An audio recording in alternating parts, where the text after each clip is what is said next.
we always talk about getting outside of our comfort zone. From the time I lost my leg, I'd pretty much done everything I did before as far as water skiing, you know, playing basketball. That kind of running is different than distance running, you know, because you're sprinting up and down the court. There's breaks in between. Right. But when you're in the middle of a race, if you want to be competitive, you gotta keep at it. So the idea was I avoided running at a lot of, and since we're always talking about putting people in different places to challenge themselves, I had the idea to say to Nate, I'm like, listen, I did this triathlon one time. I loved the swimming, I loved the biking, but I've always wanted to do it again, but I avoided it because of the running. So we had this idea, how about we do it for, you know, make a goal so other people would see if he can do that. Right. And let's try to figure it out. Let's try to figure out what are the problems, what are the things that are causing these things. The obstacles that people have to endure. Exactly. So the big reason I like running and we like talking about those types of things is because we learned a lot. I learned a lot about myself during that process.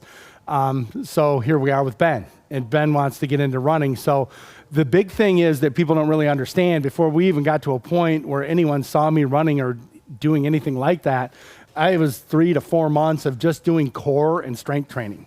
Because we sat down and we said, okay, let's be realistic about this, because I don't want to just go out there and set out to beat the crap out of my limb every day. Right. So obviously losing some weight was a big thing. Exactly. But it's not even just core for losing weight. Core is like stability of your body. And I mean, if you think about when we walk, our core is kind of stabilizing us. It's keeping us in one place so that we're not all wobbly.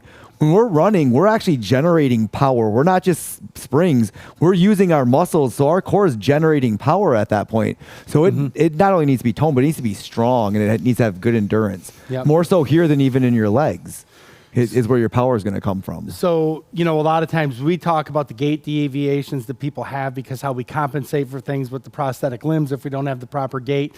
You're really setting yourself up for failure if you're not going to commit to a long period of core training beforehand, because those gait deviations are just going to follow you through. And I mean, that can lead to, ultimately injury. Right. Just because tendons are, the thing Nate and I like about running is we always say it's the most dynamic form of human motion. Right. So if you can do that, everything we learned through the stuff that while we were doing with the running really transfers over to the things we're showing people in gait. So some people might be watching this going, oh, wow, running, I don't know about, it's like all the stuff with the rotation of the hips and the exercises that we do. That's just one form of how those things are broken down. And I actually it was kind of reversed for me, because we'd been doing Step Up for years. And we're like, well, we've got all this information. Let's see how this translates into a program, getting people to run. And it actually worked quite well. So to get back onto where we're leading with this, unless I forgot something that you want to elaborate on. No, I think that's... what we want to do is kind of go over some core strength training exercises and some different things that we could do, that if we were going to start a program where somebody wanted to do some running, this is the very entry-level basic stuff. But, and then, of course, we'll be talking to you about what you need to be doing, because the winter's the best time to do it.